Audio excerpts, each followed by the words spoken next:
Bismillahirrahmanirrahim. Alhamdulillah. Wassalatu wassalamu ala rasulillah wa ala alihi wassabihi wa mawala. Allahumma arhamna rushdana wa isna min syarri anfusina wa hayyakum bitahiyatil islam. Assalamualaikum warahmatullahi wabarakatuh. Sahabat soleh dan soleha rahimakumullah. Tatkala Allah menjadikan dunia terlihat indah dalam pandangan manusia, mulailah jiwa dan hati condong kepadanya. Firman-Nya, A'udzubillahi minasyaitonirrajim. Zuyyina lin-nasi hubbus syahawati minan nisa'i wal banina wal qanatiril muqantarati minadh dhahabi wal fiddah wal khailil musawwamati wal an'ami wal harth. Dzalika mata'ul hayatid dunya wallahu 'indahu husnul ma'ab. Dijadikan indah pada pandangan manusia kecintaan kepada apa-apa yang diingini, yaitu wanita-wanita, anak-anak, harta yang banyak dari jenis emas, perak, kuda pilihan, binatang-binatang ternak, dan sawah ladang. Itulah kesenangan hidup di dunia, dan di sisi Allah lah tempat kembali yang baik atau surga. Surat Al-Imran ayat ke-14. Ayat ini menjelaskan bahwa menyukai wanita dan harta dunia adalah fitrah manusia. Seorang laki-laki tidak dilarang mencintai wanita selama tidak melanggar syariat. Juga tidak dilarang mencintai dunia selama kecintaannya tidak menjerumuskannya kepada maksiat. Sahabat soleh dan soleha rahimakumullah. Imam Ibnu Hajar mengatakan, Allah menyebut wanita pada urutan yang pertama sebelum menyebut yang lainnya. Ini memberikan sinyal bahwa fitnah wanita adalah induk dari segala fitnah. Dalam riwayat Bukhari dari Usama bin Zaid radhiyallahu anhu, Rasulullah SAW bersabda, "Ma taraktu ba'di fitnatan adarra 'ala rijali minan nisa." Aku tidak meninggalkan satu fitnah pun yang lebih membahayakan para lelaki selain fitnah wanita.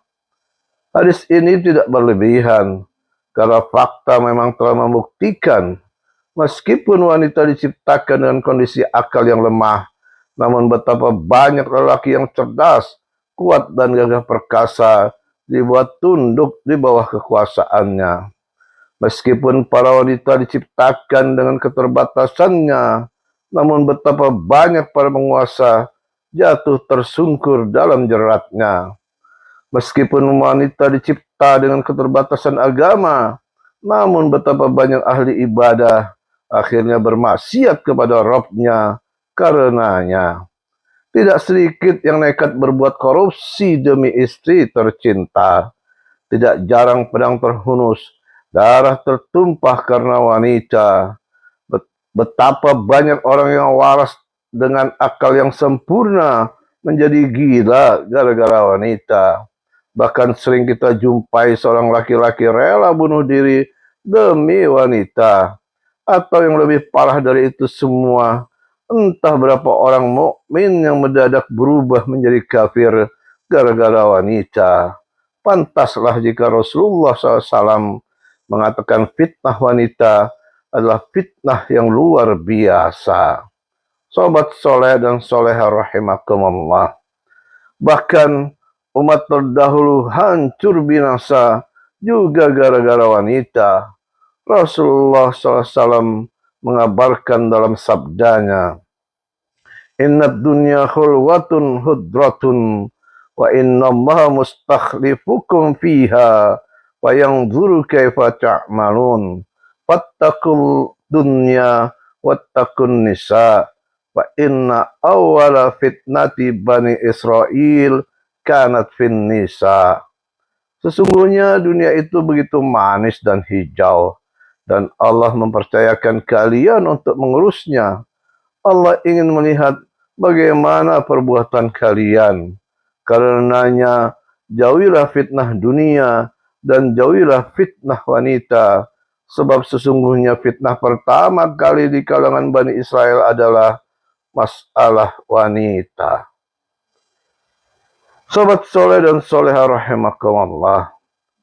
Dalam hadis tersebut yang diriwayatkan oleh Imam Muslim, Rasulullah SAW mewanti-wanti kepada orang yang diberi amanah yang berkuasa untuk menjauhi fitnah wanita.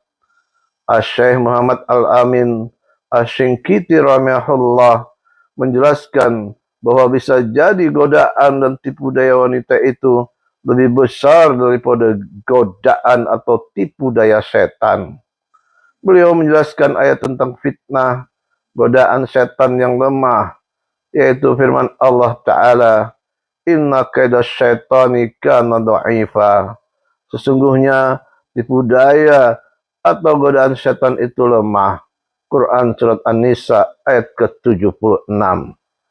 Sedangkan tentang tipu daya, godaan dan makar wanita itu lebih hebat. Sebagaimana firman Allah Ta'ala, Falamma ra'a qamisahu qudda min dubur qala innahu min kaidakun inna kaidakunna azim. Maka ketika suami perempuan itu melihat baju gamisnya koyak di belakang, dia berkata, sesungguhnya ini adalah tipu dayamu. Tipu dayamu benar-benar hebat. Al-Quran surat Yusuf ayat ke-28.